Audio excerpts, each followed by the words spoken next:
makers, I cannot be more excited. I have a great deal maker, my wife, today with me. And the best deal she had was me. Of course, right? Are we talking about relationships or are we talking about business here? Let's talk business, but this is the best business deal that she's ever done. That is true. Hey guys, before we True get story. started, I wanted to introduce my wife. Obviously, you've seen her in many of our videos. We do a lot of deals together. We do a lot of videos together. And we've been in business. When we started our business, we started as rehabbers, then we turned into wholesalers. But today I want to talk something very special. It's about the retail side of a realtor, which is what she's specializing right now on. So baby, thank you so much for being with me today. I know you're super busy and you're taking some time for your husband. Thank you so much for having me. I was telling him, you know you made it when you're in Deal Maker. So Awesome. It is an honor to be here. Thank Awesome, you so guys. much. Today we're gonna discuss the 3 things you need to qualify to purchase a home if you're a first-time home buyer, and if you should buy a home as a fixer-upper or if you should buy something renovated. So by the end of this video, that's what you're going to get. Before we get started, subscribe to the channel below. Don't forget to give us some comments, and if you guys have any questions, let us know and I'll have my beautiful wife answer them for you. Before we get started, obviously they all know your story, but tell me a little bit about you, especially in the real estate side of it, because I already know your story, but tell me a little bit about your story. So real estate is a passion of mine. It's a passion of ours together, even as a couple. You know, it's something that we love to talk about, even at the dinner table. Real estate is never off the table for us, and it's something that it's amazing that we share because we understand each other. We get the hustle, we get what it takes to get there. I started in real estate as a wholesaler, and I was introduced to it by you. Because we were looking for something to do. We knew we wanted financial freedom. We just didn't know how to get it. And a very wise guy told us we needed to get into real estate, and you jumped right in it, and I jumped right in it with you. We were mentored by Jim Van Dyke, who we owe so much to. And so I learned very quickly about being in a guy's world, about being aggressive, about being a good negotiator, about getting the best deals out there for my clients, because I'm always looking out for my clients. And at the moment, my clients were cash buyers. So I was hustling and finding the best deals in South America for my cash buyers. And then that got me into, you know, we got into a lot of rehabs together. We got into doing rentals, which allowed us to become financially free before the age of 30 and in just 5 years.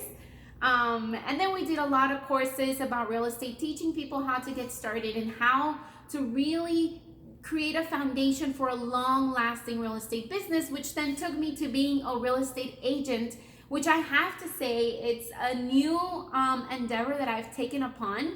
But I've had so much experience in real estate that only allows me to be the best real estate agent that I can be. And I love, you know, spending time with the mamas out here in Miramar, Florida and Pembroke Pines, and really learning what they want to do, what is their next dream home, you know, if their families are growing, you know, what kind of home do they want. And so it's a funner side of real estate, and I'm just loving it. Absolutely. What differentiates you from any other realtor out there?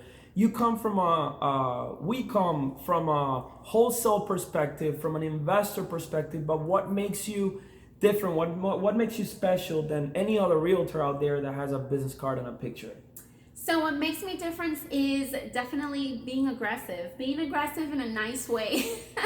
Yep. Being aggressive with a smile on my face and understanding that side of being an investor really has helped me, because I find that a lot of realtors, where the miscommunication or the fault comes, is that they're so strict with their rules. And one thing that I've learned being an investor is that real estate is so flexible. It is so, you know, that you can make it really your own. The rules are there as boundaries. Rules are there for a reason. But that doesn't mean there is a nice dancing along the way. So that makes me different, because I can be very flexible with my clients. And more times than not, I can get them exactly what they want, at the price they want, in the time frame that they want, being flexible and making them just super happy. Absolutely. We work together. I mean, we work from home and we share an office here. And I see her working all the time. And I would say that one of the things that differentiates you also, in addition to what you just said, with the other realtors out there is coming from the wholesale perspective, coming from the deal making perspective. You're trying to find the best deal for your client out there. Either if it's when you're buying the house for them, you're helping them buy a house, or when you're helping them sell a house. For these retail buyers is the biggest investments of their life. Some of them, obviously, many of them have big investments, but for the regular homeowner, it's probably the biggest investments in their life. So I noticed that when you're negotiating, you're a powerful negotiator. You don't give up. You show up Saturdays, Sundays, whatever it takes. You have that mentality. Yes. And when it comes to the negotiating, the price, the extensions, the agreements, everything that needs to be done with the extensions, you're just so aggressive. And I would say that's one of the things that differentiate you with all the other realtors out there, because they're so passive. Yes. They just show houses and they're so passive, but you're so aggressive.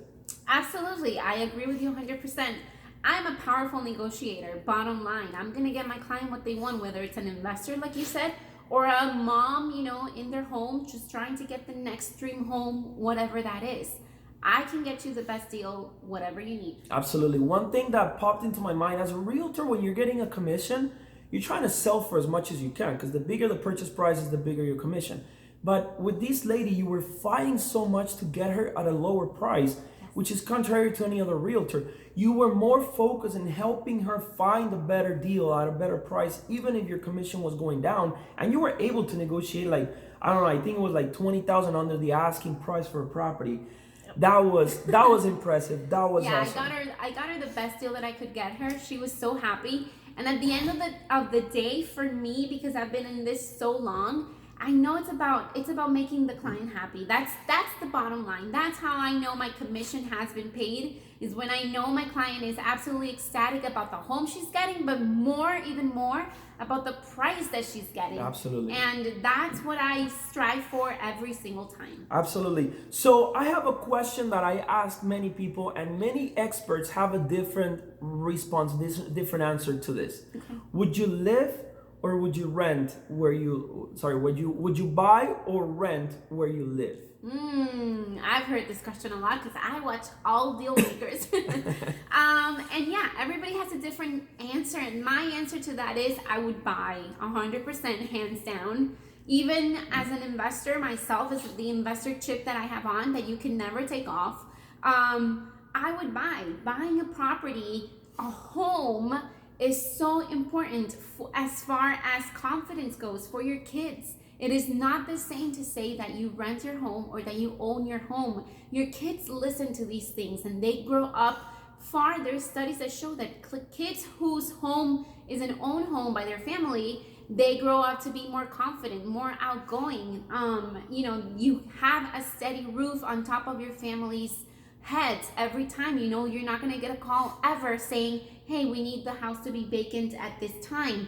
You can remodel and rearrange your home as you wish. And as an investment, all you have to do is get a realtor like me that's going to get you a great deal, and then it's a win-win situation. Absolutely. I love it. I love it. Now, tell me one of the questions that I asked at the beginning. Buying a fixer-upper versus a retail home.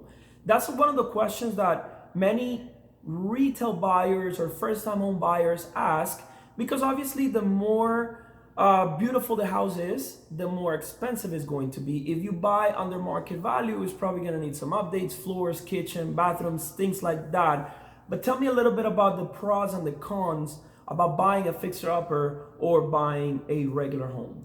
So it comes down to your lifestyle and what is it that you can do at the moment that you're purchasing the home. Every case is completely different. Every person's life is different. So if you're a really busy person that probably will not be able to take on a lot of renovations or projects in your home, I would say go find a house that is remodeled and you absolutely loved. In addition to that, you actually get to finance the home that is already remodeled. Whereas if you want to buy a rehab or a flip, fixer-upper. a fixer-upper, you will need to come up with that money cash, because the repairs and the labor, you have to pay all of that out of your pocket. So, it depends on what things you're going through at that moment. If you have the time to do a project, then, let's find you a fixer-upper. But if you don't have the time or you don't have the cash available, go for a remodel home. Right now, the market is awesome. There's a lot of deals out there. And so I would just go with the remodeled home and be happy the day that you turn the key. Absolutely. Hey guys, follow my wife on social media at michellepaez.co, that's C-O. And to compliment on the question, I feel that also a fixer-upper is really good because you get to choose everything that you install into the property. If you buy a fixer-upper and you're going to change the floors, you get to decide if you want to put the $5 a square foot floor, Italian beautiful marble floors or whatever, or if you can put the $1 cheaper kind of tile but something that you like. If you like it gray, if you like it white, if you like it beige. Same thing with the kitchen, same thing with the bathrooms. But of course, like she's saying, you need to put a lot more money out of your pocket because that's not going to be financed. You have to put it out of your pocket. Yeah. Whereas if you buy something remodeled, you're going to finance 100% of the property, but it may not have the kitchen of the color that you want or the floors that you want, and you may want to do upgrades later on down the road. So, all right, so let's talk about the first-time home buyer. Somebody wants to buy a house, somebody's been renting for years, and they're like, man, I'm throwing this money away every single month, and I hear it all the time. I'm paying my landlord's mortgage because whatever you're doing, you're paying somebody's mortgage, either yours or somebody else's. What are the 3 things a buyer or a current tenant would need to do to get qualified to purchase a home? It's actually a lot easier than most people think. It's not as easy as back in 2006 where even a dog could get qualified. Oh yeah. But it is easier than people think. Interest rates are at an all-time low right now. So it's actually a great opportunity to start getting together with your real estate agent or your mortgage broker to get qualified. All you need are 3 things. Make sure you're taking care of your credit. The credit is very, very, very important. And you need to make sure that you have that debt to income ratio handled, because that's going to be one of the things creditors are going to be looking at. Number 2, make sure that you're saving up for your down payment. Even though right now there's a lot of sellers and a lot of opportunity out there to get some of the closing costs and some of the fees taken care of, you always want to make sure you have enough money for your down payment and your closing fees. And the 3rd thing that you want to make sure is to know how much home you can actually buy. I found that a lot of my clients are actually surprised that they qualify for more than they ever thought they could. And a lot of these people mostly are millennials. Millennials are turning into that responsibility zone where now, they're having kids and they're getting married, and now finally they're starting to settle down. There has been a myth forever that millennials don't want to settle down and they don't want to buy houses and they don't want to buy cars. They want to have, be digitally nomads and work for wherever in the world. Yes, this has been true until now. A lot of our millennials are actually turning 30 and in their later 20s. And so millennials, if you're out there and you're listening to these videos, make sure that you get qualified, because a lot of millennials already qualify for a loan and they have no idea. Absolutely. Tell me a little bit about your journey when you started as a realtor. What made you make the switch from investor to realtor, and do you like it? Do you love what you're doing? Do you enjoy helping people find their homes instead of finding investment homes for investors? What's the difference between dealing with a realtor, with a retail buyer and an investor? So my investors, I love them because they make decisions in an instant.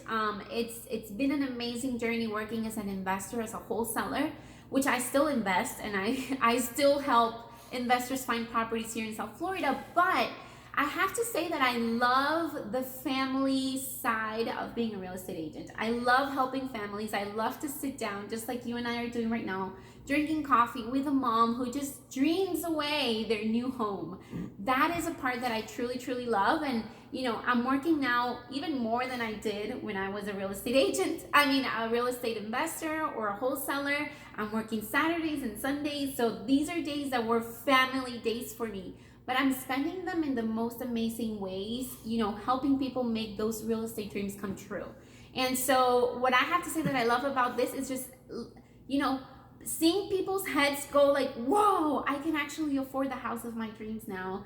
And I'm just glad to be part of that experience of helping them find it, helping them find that amazing kitchen. The other day I was showing a house and my client, she just could not believe the kitchen that we found. And she was just like screaming and excited, and I put it on my stories on Instagram, and so many people responded because it was genuinely happiness what she found in that kitchen. And so those are moments that are absolutely amazing. That's awesome. Guys, as you know, we have a 2-year-old baby, toddler now. Yes. I'm still saying baby, but she's always going to be my baby.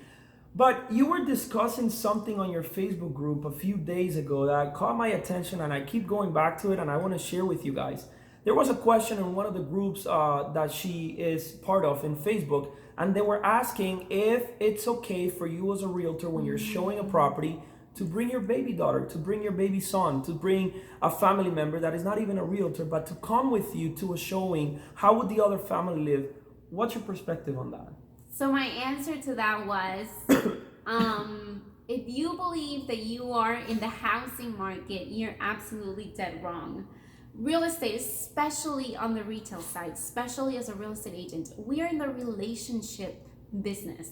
We are in the building your dream family business. And so if I have to, it's not something that I do all the time. Actually, I haven't done it yet. But if I have to bring my daughter to a showing, I will. And especially if my clients are okay with it. Actually, I have to correct myself. I did bring my daughter once, and my client actually loved her. She was so happy to see her because I talk about my daughter all the time. And so she loved sharing those moments with my daughter. Of course, we kept it super professional as much as we could.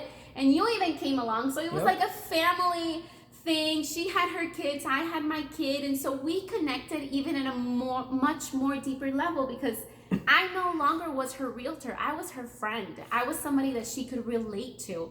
I understand her struggles as a mom, and she understands my struggles as a mom. So even then, one of the things that made me make that switch from being an investor focused company to being more of an open family company is having my daughter. I understood life in a whole different level, and I can share that with my clients now. Absolutely.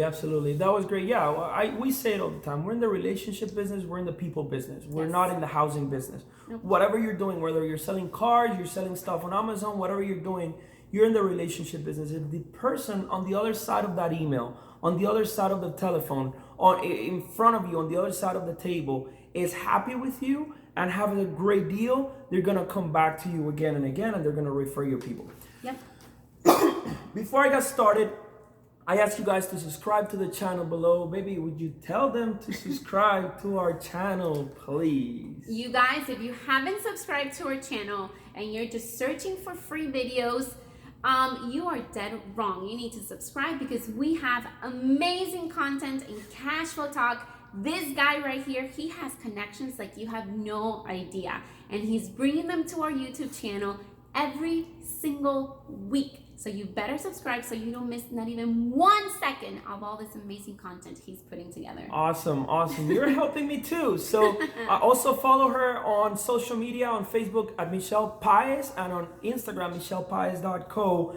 Guys, any questions you have, let us know. I'm gonna do a quick fun round because I just want to do it, and I want you guys to see her side of it. So it's just gonna be quick questions, short answers, 5-6 word answers, just a quick sentence, and we move on and we do it quick. What advice would you give your 20-year-old self? Just go for it. Just do go it. for it. Awesome. What did you want to do when you were a kid? I wanted to be a, how do you call that? Periodista. Journalist. Journalist. Yeah, English is our second language. Sometimes we think in Spanish and we have to make that switch. Who was your idol when you were a kid? Oh my God, Britney Spears. Britney Spears. She made me go to Vegas for a birthday just to watch Britney Spears. We had a good time. Who doesn't love Britney Spears? Comment below. Favorite class in school? Favorite class, English. Okay, and worst class in school? Math. Yeah, in math she was always on PE because she was keeping class. Don't Yes, say yes, that. you Don't were. say that. Were you a nerd or a school clown? Oh, clown. Yeah, of course. What do you always carry with you other than your cell phone? What do I always carry with me? My lipstick. Awesome. Favorite all-time movie? The Parent Trap. Yeah, I've seen it like 200,000 million times. Do you play any sports? No. What do you do to relax after a long day of work? I watch movies with Mia. Yeah. If you didn't do what you do today, what would you have loved to do? I would have loved to be a journalist. Journalist. Yes. What would you have loved to do but don't have the talent for? A pop star. Oh, God. All right. If you can spend a day with anybody in the world, dead or alive, Oh, wow. Okay. who would you pick? Shakira. And what would you ask her? Oh my God, so many things, but how does she keep it all together? Being a mom, a businesswoman, I think a philanthropist, giving back to our country, Colombia. I mean, yes, I would love to have dinner or coffee with her. Awesome. Last question, guys. If you could change something in the world, what would it be? More love in the world. It's amazing because so many people, I asked this question to so many people in our YouTube interviews, and they say that all the time. Yes. Yeah, that's a great answer. All right, last question. One last one. I'm super involved into mental knowledge, into learning, into podcasts and books. What's the one book, YouTube channel, or podcast other than ours that you would recommend? The Casual Talk for sure. Number 2, the book that changed my life completely, The Secrets of the Millionaire Mind by T. Harv Eker. Awesome. Hey guys, that was it for today. It was quick and fun. I had a lot of fun interviewing these rock star, my wife. Thank you so much for watching. Again, subscribe to the channel below, and if you guys have any questions, let us know and we'll answer them after the interview. Thank you so much for having me. Thank you guys for listening, and subscribe to our channel right now. Do it. Bye. Take care. Bye-bye.